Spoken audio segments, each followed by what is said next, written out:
ஆயத்துல் குர்சி. ரொம்பவுமே பாக்கியமான, சொல்ல போனால் பரக்கத்து நிறைந்த ஒரு வசனம் அது. பெருமானார் ஸல்லல்லாஹு அலைஹி வஸல்லம் இதனுடைய பலனை பற்றி நிறைய சொன்னார்கள். 2 செய்தியை மட்டும் சொல்கிறேன்.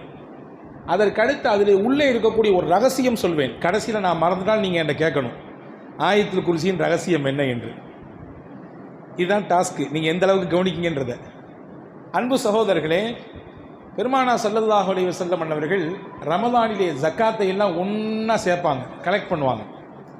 மொத்தமாக கலெக்ட் பண்ணி அது வந்த பின்னாடி தேவைப்படுறவங்க, அதற்கு தகுதியானவர்கள் யார் என்பதை கண்டறிந்து அதை மொத்தமாக கொண்டு போய் சேர்ப்பார்கள். இதுதான் ஆண்டாண்டு காலமாக ஜக்காத்து கொடுக்கப்பட்டு வந்த முறை. ஆனால் துரதிஷ்டம், நம்ம சமுதாயம் அப்படி கொஞ்சம் கொஞ்சமாக அதுலேருந்து பின்வாங்கிடுச்சு.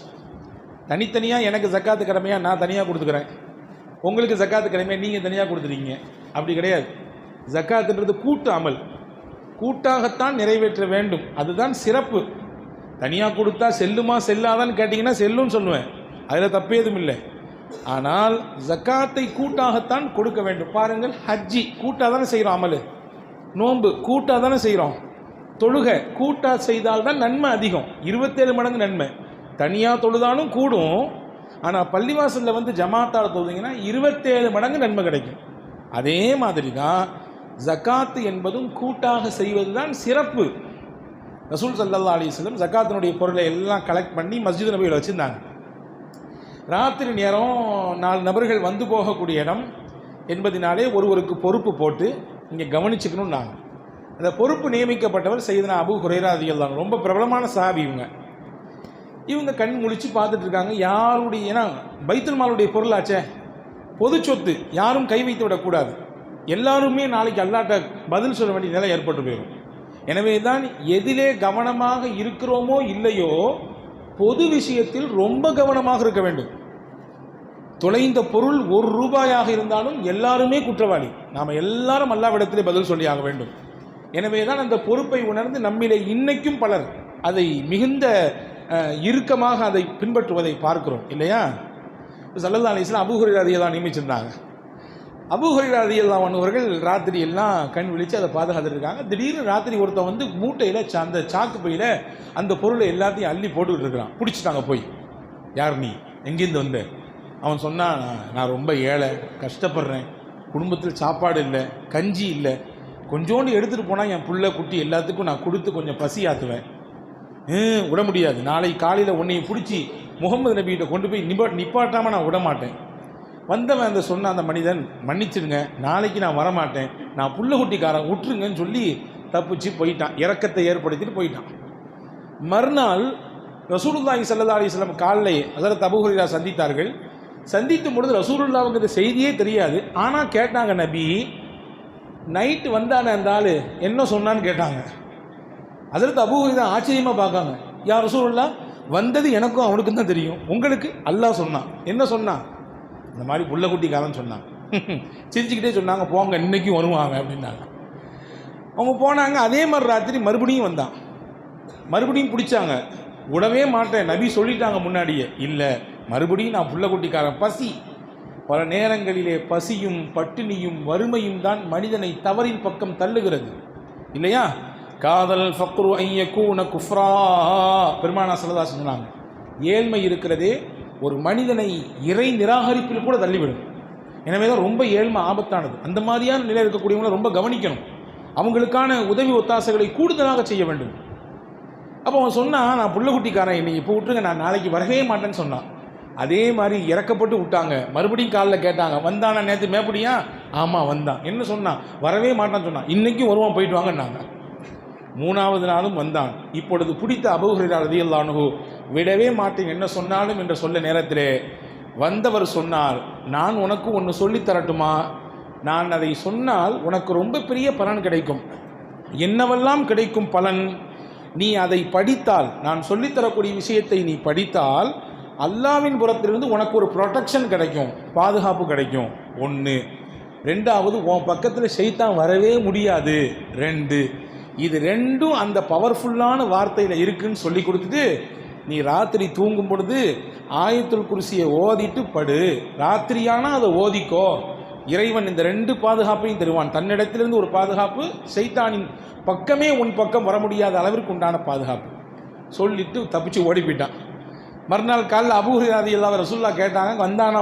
மூணாவது நாள் வந்தான். என்ன சொன்னான்? அதே பசி பட்டினி புலம்புனான். வேற என்ன சொன்னான்? எனக்கு ஒன்று கற்றுக் கொடுத்தான், ஆயத்துல் குர்சி ஓதனா அல்லாஹ்வுடைய பாதுகாப்பு கிடைக்குமாமா, அதே மாதிரி ஷைத்தான் பக்கத்தில் நெருங்கவே மாட்டானாமா. அதற்கு ரசூலுல்லாஹ் சொன்னாங்க, அவன் சொன்னது உண்மைதான், ஆனால் சொன்ன பெயருக்கான ரொம்ப பெரிய பொய்யன். அவன் சொன்ன செய்தி உண்மை, ஆனால் அவன் சொன்னது உண்மைதான். அவன் சொன்னது உண்மை, ஆனால் சொன்னவன் பெரும் பொய்யன் என்று சொல்லிவிட்டு பெருமானார் சொன்னார்கள், வந்தவன் யார் தெரியுமா? லாக்க ஷைத்தான், அவன்தான் ஷைத்தான் என்றார்கள் பெருமானார் ஸல்லல்லாஹு அலைஹி வஸல்லம். இந்த ஹதீஸ் புகாரி ஷரீஃபிலே பதிவாக இருக்கிறது. எனவே ஒவ்வொரு நாளும் இரவிலே நாம் ஆயத்துல் குர்சியை ஓதிக்கொள்ள வேண்டும். ஒன்று. ரெண்டாவது செய்தி என்ன அப்படின்னா, ஒவ்வொரு நாளும் நாம் தொழுகையை முடித்ததற்கு பிறகு, ஃபரலான 5 நேர தொழுகையை முடித்ததற்கு பிறகு, நீங்கள் திக்ரு செய்கிறீங்களோ செய்யலையோ, நீங்கள் தஸ்பீ ஓதுறீங்களோ ஓதலையோ, ஸலவாத்தை சொல்கிறீங்களோ சொல்லலையோ, இதை நீங்கள் கண்டிப்பாக சொல்லணும். இனிமேல் இன்ஷா அல்லாஹ் செய்யலாமா? ஒவ்வொரு நாளும் ஃபரலான தொழுகைக்கு பிறகு ஆயத்துல் குர்சி ஒரு தடவை ஓதிவிட வேண்டும்.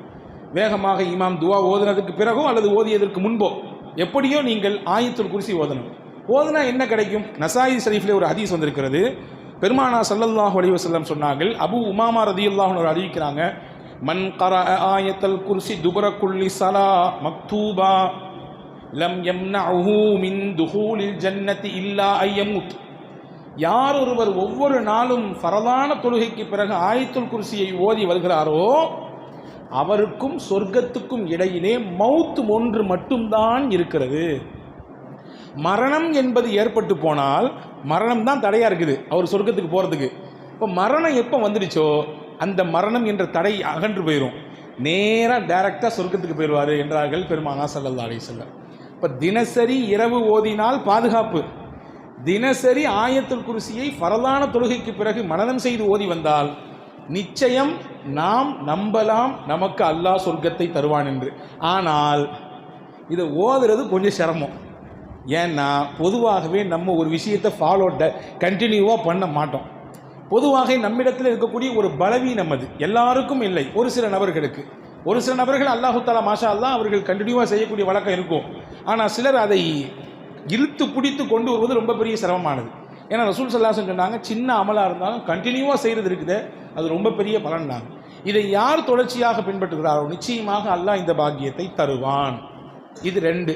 ஆயத்துல் குர்சியை பற்றி 2 செய்தி. அடுத்து ஆயத்துல் குர்சிக்குள்ளே என்ன இருக்கிறது, இவ்வளவு பெரிய சிறப்பான விஷயத்தை தருவதற்கு என்ன இருக்கிறது என்றால் ரொம்ப முக்கியமான 2 வார்த்தைகள் இருக்கிறது. ரொம்ப முக்கியமான வார்த்தை 2 இருக்கிறது. இன்னைக்கு நம்ம எல்லாருமே ஆசைப்படுறோம், துவா செஞ்சால் என் துவா கபூல் ஆயிடணும். யா அல்லாஹ் நான் படிச்சுட்டேன், யா ரப்பே நல்லா படிக்க வேண்டிய விஷயங்களை படிச்சுட்டேன், எனக்கான வேலை வாய்ப்பை நான் தேடிட்டு இருக்கேன், நான் இந்த நிலையில போய் உட்காரணும்னு ஆசைப்படுறேன், எனவே அந்த வேலை வாய்ப்பை கொடுன்னு நம்ம துவா செய்கிறோம். யாரெல்லாம் பிள்ளையை பெற்றேன் வளர்த்தேன், அதை நல்லபடியாக ஒழுக்கமாக கற்பித்து வச்சுருக்கேன், நல்ல வரன் வந்து சேரணும், மாப்பிள்ளையும் நல்லா இருக்கணும், வந்து சேரக்கூடிய பொண்ணும் நல்லா இருக்கணும், யாரெல்லாம் அப்படியான வரணத்தை கொண்டு வந்து சேரு. யாரெல்லாம் என் உழைப்பை போட்டிருக்கிறேன், என்னுடைய வருமானத்தை ஈட்டுவதற்காக வேண்டி முதலையும் போட்டிருக்கிறேன், நீ லாபத்தை தருவது நீனாக இருக்கிறாய், யா அல்லாஹ் என்னுடைய வியாபாரத்தில் லாபத்தை கொடு. யா அல்லாஹ் குடும்பத்தை வைத்திருக்கிறேன், அந்த குடும்பம் கட்டுக்கோப்பாக இருக்க வேண்டும் என்று விருப்பப்படுறேன், கஷ்டமும் நெருக்கடியும் துன்பமும் குடும்பத்தில் வரக்கூடாதுன்னு ஆசைப்படுறேன், யா அல்லாஹ் வராமல் பாதுகாத்து விடு. இறைவான் நான் கை நீட்டி சில இடத்திலே கடனை வாங்கிவிட்டேன், அந்த கடனை அடைக்க வேண்டும், கடனை அடைக்காமல் நான் மரணித்து விட்டால் என்னை நீ பிடித்துக் கொள்வாயே, உன்னிடத்தில் எந்த மூஞ்சை கொண்டு வைத்துக்கொண்டு நிற்பது உன்னிடத்தில் என்ற பயத்தோடு கடனை அடைக்க எனக்கு வழியை கொடு ரப்பே என்று துவா செய்கிறோம். இப்படி ஒன்றல்ல 2 அல்ல 1000 கோரிக்கைகளோடு ஒவ்வொரு நாளும் துவா செய்து கொண்டிருக்கிறோம். நோயோடும் நொம்பலத்தோடும் வாழுகிறேன் இறைவா, எனக்கு இந்த நோயை நிறைவேற்றி கொடு, இதை நீக்கி கொடு என்று கேட்கிறோம். இந்த பிரார்த்தனைகள் எல்லாம் அங்கீகரிக்கப்பட வேண்டும் என்ற ஆசையும் நமக்கு இருக்கிறது. யாருக்காவது ஆசை இல்லாமல் இருக்கா? நம்ம கேட்குற துவாவெல்லாம் கண்டிப்பாக அல்லாஹ் ஏற்றுக்கணும், ஆசை இருக்கா இல்லையா? அதன் ரகசியம்தான் இதுக்குள்ளே 2 வார்த்தை இருக்கிறது. என்ன வார்த்தை அது? அல்லாஹு லா இலாஹ இல்லா ஹுவல் ஹய்யுல் கய்யூம், அல் ஹய்யு அல் கய்யூம், இந்த 2 தான் அந்த வார்த்தை. இந்த 2 வார்த்தை இந்த ஆயத்துல் குர்சியில் அல்லாஹ் வச்சதுனால தான் ஆயத்துல் குர்சியே பலமிக்கதாக மாறிப்போனது. சாதாரண வார்த்தைகள் அல்ல இந்த 2ம். இந்த 2 வார்த்தையும் சாதாரண வார்த்தை இல்லை. சையதத்துனா ஃபாத்திமா ரலியல்லாஹு தஆலா அன்ஹா, ரசூலுல்லாஹ்வுடைய மகளா, அன்பு மகளார். ரசூலுல்லாஹி ஸல்லல்லாஹு அலைஹி வஸல்லம் ஒரு நாள் வர்றாங்க. நசாயி ஷரீஃபில் இந்த ஹதீஸ் வந்திருக்கிறது. பெருமானார் இடத்திலிருந்து அந்த ஹதீஸை அறிவிக்கிறது செய்தனா அனஸ் இப்னு மாலிக் ரலியல்லாஹு அன்ஹு. ஹஜ்ரத் ஃபாத்திமா அம்மாட்ட வந்து கேட்டாங்க, ஃபாத்திமா, நான் உனக்கு ஒரு விஷயம் சொல்லி தருவேன். நீ காலையிலையும் மாலையிலையும் இந்த துவாவை கட்டாயமாக ஓதணும். காலையானாலும் ஓத வேண்டும், மாலையிலும் ஓத வேண்டும். இதனால் என்ன கிடைக்கும் தெரியுமா? மிகப்பெரிய பலன் உனக்கு கிடைக்கும். நீ இதை ஓதாமல் விட்டுவிடக்கூடாது என்று சொல்லி இவ்வளவு தூரம் வலியுறுத்தி ஹஜ்ரத் ஃபாத்திமாவுக்கு ரசூல் ஸல்லல்லாஹு அலைஹி வஸல்லம் துவா செஞ்சு கொடுத்தாங்க. என்ன துவா அது? அல்லாஹும்ம யா ஹய்யு யா கய்யூம் பிரஹ்மதிக அஸ்தகீஸ்.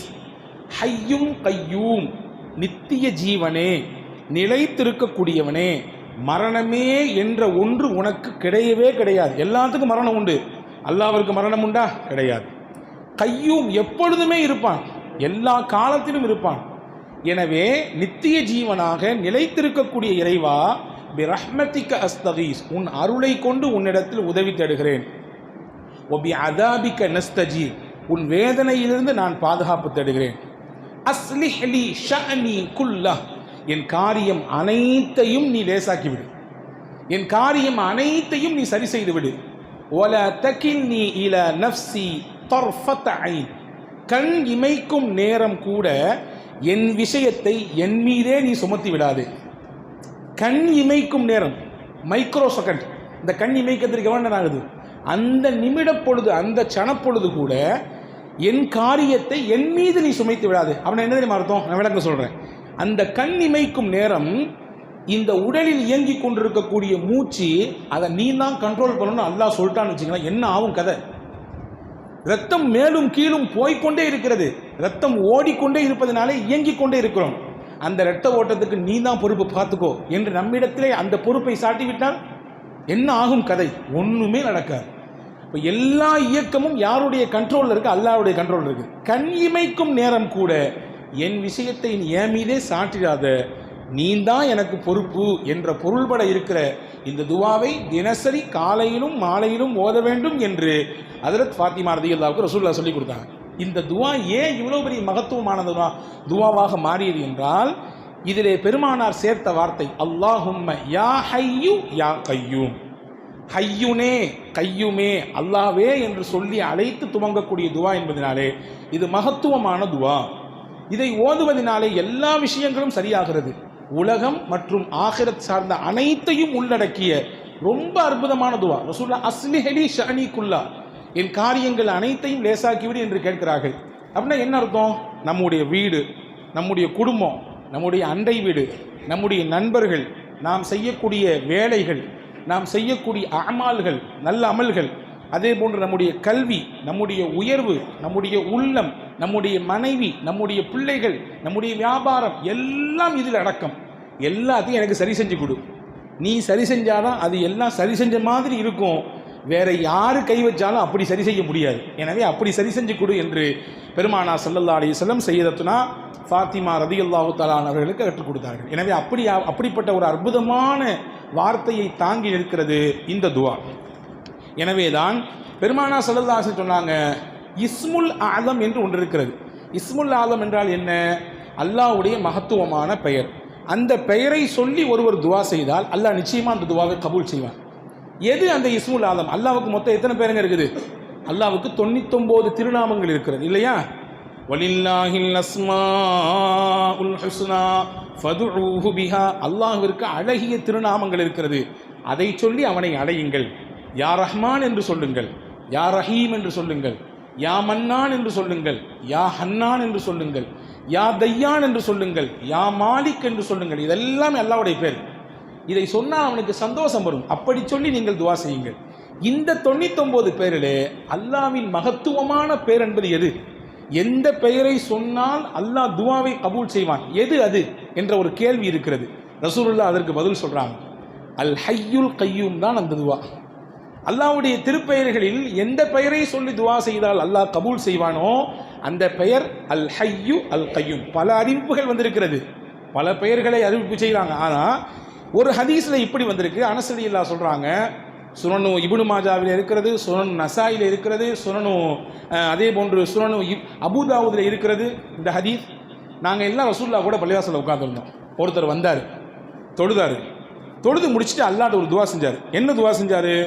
அல்லாஹும்ம இன்னி அஸ்அலுக பி அன்ன லக்கல் ஹம்த் லா இலாஹ இல்லா அன்தல் மன்னான் பதீஉஸ் ஸமாவாதி வல் அர்த் யா தல் ஜலாலி வல் இக்ராம் யா ஹய்யு யா கய்யூம். இந்த வார்த்தையில் அப்படி சொன்னார், யா அல்லாஹ், உன்னிடத்தில் கேட்குறேன், நீ யாரு? ரொம்ப பெரிய உபகாரி. நீ தான் இந்த உலகத்தை எந்த முன்னுதாரணமும் இல்லாமல் படைச்ச, எந்த முன்னுதாரணமும் கிடையாது. நீ சங்கைக்கும் மகத்துவத்திற்கும் உரியவன், நீனே நிலையானவன், நீனே நித்திய ஜீவனானவன் என்ற வார்த்தையை சொல்லி துவா செஞ்சார். ரசூலுல்லாஹ் எங்களை எல்லாம் கூப்பிட்டு சொன்னாங்க, அவர் எந்த வார்த்தையை சொல்லி துவா செய்கிறார் தெரியுமா? இஸ்முல் ஆலம் சொல்லியிருக்கிறாரு, அல்லாஹ்வுடைய மகத்துவமான பெயரை சொல்லியிருக்கிறாரு. எந்த வார்த்தையை சொல்லி அல்லாஹ்விடத்தில் துவா செய்தால் அல்லாஹ் மறுக்கவே மாட்டானோ அந்த வார்த்தையை சொல்லியிருக்கிறாரு. அதுதான் அல் ஹய்யு அல் கய்யூம் என்று பெருமானார் ஸல்லல்லாஹு அலைஹி வஸல்லம் சொன்னார்கள் என்று செய்தனா அனஸ் இப்னு மாலிக் ரலியல்லாஹு அன்ஹு சொல்றாங்க. எனவே இந்த அல் ஹய்யுல் கய்யூம் என்பது ஆயத்துல் குர்சியிலே இடம்பெற்றிருப்பதினாலே அந்த ஆயத்துல் குர்சி மகத்துவமிக்கதாக மாறுகிறது. ஹதீஸிலே வந்திருக்கிறது. செய்தனா அபூ உமாமா ரலியல்லாஹு சொன்னாங்க, அல்லாஹ்வுடைய திருப்பெயர் குறிப்பாக அந்த இஸ்முல் ஆலம் திருக்குர்ஆனிலே 3 வசனங்களிலே இடம்பெறுகிறது. எந்த வசனம்? சூரா பக்ராவிலே ஒரு ஆயத், சூரா ஆலு இம்ரானிலே ஒரு ஆயத், சூரா தாஹாவிலே ஒரு ஆயத். சூரா பக்ராவிலே என்ன ஆயத்? அதுதான் ஆயத்துல் குர்சி. சூரா ஆலு இம்ரானிலே எந்த ஆயத்? அதுதான் துவக்க வசனம். அலிஃப் லாம் மீம் அல்லாஹு லா இலாஹ இல்லா ஹுவல் ஹய்யுல் கய்யூம். இன்னைக்கு ஓதணும் பார்த்தீங்கன்னா கடைசி ரக்காத்தில் தான் ஓதப்பட்டுச்சு. 3வது சூரா தாஹாவிலே என்ன ஆயத்? வ அனத்தில் உஜூஹு லில் ஹய்யுல் கய்யூம். இதுதான் அந்த ஆயத். இந்த 3 ஆயத்துமே நீங்கள் கணக்கு பண்ணி பாருங்க, 3லையுமே ஹய்யுல் கய்யூம் வருது. அல்லாஹு லா இலாஹ இல்லா ஹுவல் ஹய்யுல் கய்யூம் ஆயத்துல் குர்சியினுடைய முதல் வார்த்தை. அதே மாதிரி சூரா ஆலு இம்ரானுடைய முதல் வசனம் அல்லாஹு லா இலாஹ இல்லா ஹுவல் ஹய்யுல் கய்யூம் 2. தாஹா சூரா வரக்கூடிய வ அனத்தில் உஜூஹு லில் ஹய்யுல் கய்யூம், அங்கேயும் ஹய்யுல் கய்யூம் வருது. இப்போ ரசூலுல்லாஹ் இஸ்முல் ஆலம் குர்ஆனில் 3 ஆயத்தில் வருது. அந்த 3 ஆயத்து எந்தெந்த சூறா இருக்குன்னு சொல்லி தர்றாங்க. 1 சூரா பக்ரா, இன்னொன்று சூரா ஆலு இம்ரான், 3வது சூரா தாஹா. இந்த 3லையுமே வரக்கூடிய ஒரே வார்த்தை அல் ஹய்யு அல் கய்யூம். அப்போ இப்போ புரியுதா ஏன் ஆயத்துல் குர்சி இவ்வளவு வெயிட்டான ஆயத்தாக இருக்குன்னு? புரியுதா? அல்லாஹுடைய மகத்துவமான பேர் இருக்கிறது. எனவே அன்பர்களே, ஆயத்துல் குர்சியை 10ஓடு 11ஆக பார்க்கக்கூடாது. நான் உங்களுக்கு சொல்லுகிறேன், ரகசியம் ஒன்று இருக்கிறது. ஆயத்துல் குர்சியில் எவ்வளவு பெரிய கண்பாடு ஒருவருக்கு இருந்தாலும் அதை தொடர்ச்சியாக அவர் ஒரு குறிப்பிட்ட தடவை ஓதினால் அதையெல்லாம் அடித்து நொறுக்கிவிடும். இன்னும் சொல்கிறார்கள் அறிஞர்கள், ஒருவருக்கு சூனியத்தின் பாதிப்பு இருக்கிறது, பெரிய கஷ்டத்தில் இருக்கிறார், நெருக்கடியில் இருக்கிறார், அவருக்கு தொடர்ச்சியாக சில குறிப்பிட்ட தடவைகள் அவர் ஆயத்துல் குர்சியை ஓதினார், அதையெல்லாம் முறித்து போடுகிற அளவிற்குண்டான ஆற்றலை ஆயத்துல் குர்சியில் வைத்திருக்கிறார். குறிப்பாக நாம் எல்லாரும் பயணிக்கிறோம். இதுதான் ஆயத்துல் குர்சியினுடைய ரகசியத்தை கடைசியில் சொல்கிறேன்னு சொன்னேன்ல. எல்லாருமே நம்ம ட்ராவல் பண்ணுறோம், பைக் ட்ராவல் பண்ணுறோம், காரில் ட்ராவல் பண்ணுறோம், விமானத்தில் ட்ராவல் பண்ணுறோம், ரயிலில் ட்ராவல் பண்ணுறோம், கடலில் ட்ராவல் பண்ணுறோம். இப்போ ட்ராவலுங்கிறது பல ரூபத்தில் இருக்குது.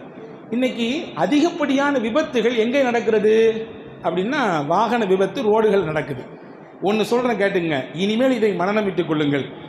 ட்ராவல் பாதுகாப்பாக இருக்கணும்னு நீங்கள் ஆசைப்பட்டீங்கன்னா நம்முடைய பயணம் எந்த ஒரு இடையூறும் இல்லாமல் பாதுகாப்பான பயணமாக இருக்க வேண்டும். முன்னாடி எல்லாம் விமான பயணம், விமானத்தினுடைய அந்த விபத்து அங்கொன்றும் இங்கொன்றுமாக இருந்தது. இன்றைக்கி சர்வசாதாரணமாக நிறைய விமான விபத்துகள் நடக்குது. பார்த்தீங்களா? சமீபத்தில் ஒரு 6 மாதத்தினுடைய கேப்பில் எத்தனை விமான விபத்துகள் பார்த்தீர்களா? எல்லா விபத்திலிருந்தும் அல்லாஹ் இந்த விஷயத்தை சொன்னால் பாதுகாப்பான். என்ன? அது ஆயத்துல் குர்சி தான், வேற ஒன்றும் இல்லை. நீங்கள் எப்பொழுது பயணத்தை துவங்கினாலும், பைக்கை ஸ்டார்ட் பண்ணாலும் சரி, காரை ஸ்டார்ட் பண்ணாலும் சரி, ஃப்ளைட்டில் ஏறினாலும் சரி, ட்ரெயினில் ஏறினாலும் சரி, ஒரே ஒரு தடவை ஆயத்துல் குர்சி ஓதிங்க. ஒரே ஒரு தடவை ஓதி முடிச்சுட்டு கடைசியில் என்ன செய்யணும்னா, அந்த ஆயத்துல் குர்சியின் கடைசி வார்த்தை நான் சொல்கிறேன், உங்களுக்கு ஞாபகம் வரும்.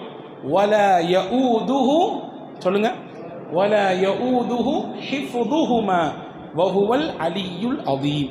இதை மட்டும் 3 தடவை சொல்லணும். ஆயத்துல் குர்சி ஒரு தடவை ஓதணும். ஓதி கடைசியில் முடிக்கும் பொழுது வல யஊதுஹு ஹிஃபுதுஹுமா வஹுவல் அலியுல் அதீம் 3 தடவை சொல்ல வேண்டும். முடிஞ்சிருச்சா? 2வது, எல்லாருக்கும் தெரிஞ்ச சூரா லி ஈலாஃபி குரைஷின், தெரியுமா எல்லாத்துக்கும்? லி ஈலாஃபி குரைஷின் ஒரே ஒரு தடவை ஓதணும். ஓதிட்டு அந்த சூராவினுடைய கடைசி வார்த்தை வ ஆமனஹும் மின் ஹவுஃப், வ ஆமனஹும் மின் ஹவுஃப், வ ஆமனஹும் மின் ஹவுஃப், இதை 3 தடவை சொல்லணும். முடிஞ்சிருச்சு. இதை சொல்லி யார் தன் பயணத்தை துவங்குகிறாரோ பாதுகாப்பான பயணமாக அல்லாஹ் அவருக்கு கொடுப்பான். விபத்துகள் நடக்காது. விபத்துகள் நடந்தாலும் இவருக்கு எந்த பிரச்சனையும் வராது. இவருக்கு எந்த பாதிப்பும் வராது. இன்னைக்கு சின்ன சின்ன விபத்துகள் எவ்வளோ பெரிய பாதிப்பு கொடுத்துருது, கண்ணுக்கு முன்னாடி பார்க்க முடியாத அளவிற்கு பிரச்சனையை கொடுத்துருது. எனவே இந்த பாதிப்பிலெல்லாம் இருந்து தப்பிக்க வேண்டும் என்றால் ஆயத்துல் குர்சியை இந்த முறைப்படி ஓதுங்கள் என்று அறிஞர் பெருமக்கள் சொல்லித் தருகிறார்கள். வல்ல அல்லாஹ் இதனுடைய முழுமையான பலனை அனுபவிக்கக்கூடிய நல்ல பாக்கியத்தை உங்களுக்கும் எனக்கும் எல்லா மக்களுக்கும் வல்ல அல்லாஹ் வழங்கி அருள் புரிவானாக. ஆமீன்.